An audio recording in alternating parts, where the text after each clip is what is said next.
Well, hey there, and how are you today? My name is Carla. I'm an adult doll collector, and you're in my hangout. Today is day 5 of my 12 days of Christmas crafting. And today, I think we need to make a skirt for that tree. It's looking kind of bare, don't you think? So, when I turned this inside out and made a stocking. Okay, I made 2. And I have the top of this, and I'm thinking I just cut off the top of this. It'll leave us with this as, kind of going around the edge. And we could cinch in this part. So let's see how that works. So I'm just going to cut off this part here. Yeah, there I go with not measuring again. Yep, that's just how I work. All right, and then I'm going to cut it in half.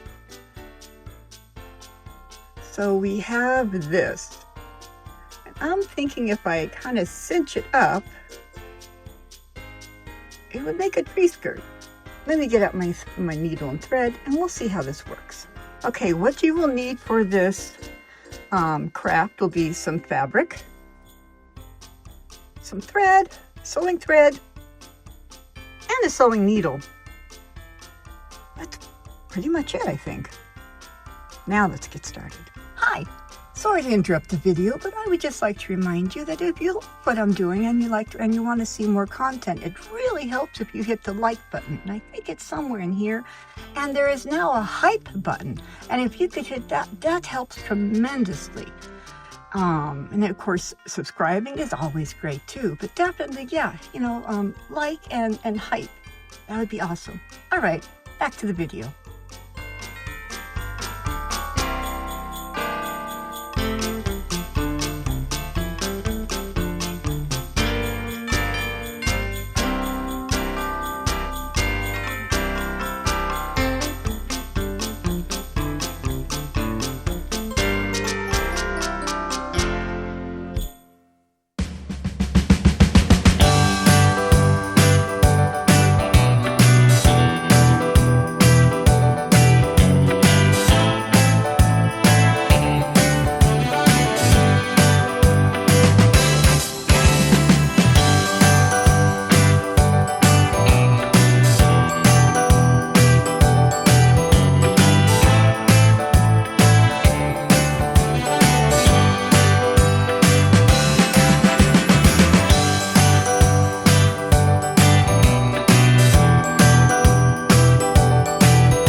the tree, the skirt around the tree, and I like it. I'm not as perfect as I know some people have made it, but it worked for me, and I got to use up some more of that other fabric because I don't want to waste it. And yeah, and it's really easy. So I did forget to tell people that, that maybe they might want some. This is what I used, this velvet trim, fray edge, dark red. So I found this, I don't know, a while ago, but any kind of ribbon around the edge would probably work quite well. So yeah, what do you think? Okay, this is a super short video because we're already at the end of it. And I do thank you for joining me while we got to make a tree skirt for the tree. And look, the living room is looking more and more complete as we go along. So I hope that this was it should have been, I'm pretty sure this was really easy peasy kind of thing. Let me know if you tried it, how it worked for you. Yeah, I'm happy with it. So now if you like this video, please hit like. If you're a subscriber, first of all, thank you so much for being a subscriber. I appreciate my subscribers all the time. You guys just really make my day. And if you're not a subscriber, well, funny thing, I have a subscribe button. Yep, I do. I swear I do. And it's on this side. It says subscribe. It's really easy. I think it says, it should say subscribe. And if you're watching this on a TV, it's a button that's somewhere up in here. And so again, just hit that subscribe button. And, and while you're hitting that subscribe button, go ahead and hit that like button as well. And, okay, while you're hitting buttons, why don't you hit the hype button too, okay? Because that really helps a lot as well. Comment down below. Let me know what you thought of things. If you take the time to comment, I will take the time to answer. I really love hearing from you guys. It really makes my day. Sharing is caring. Go ahead and share this video if you feel like it. And geesh, on that note, I think I'm going to let you go. And no matter what time of day it is, whether it's morning, noon, or night, I do hope it's fantastic because you deserve fantastic things. And I'm out of here, so goodbye.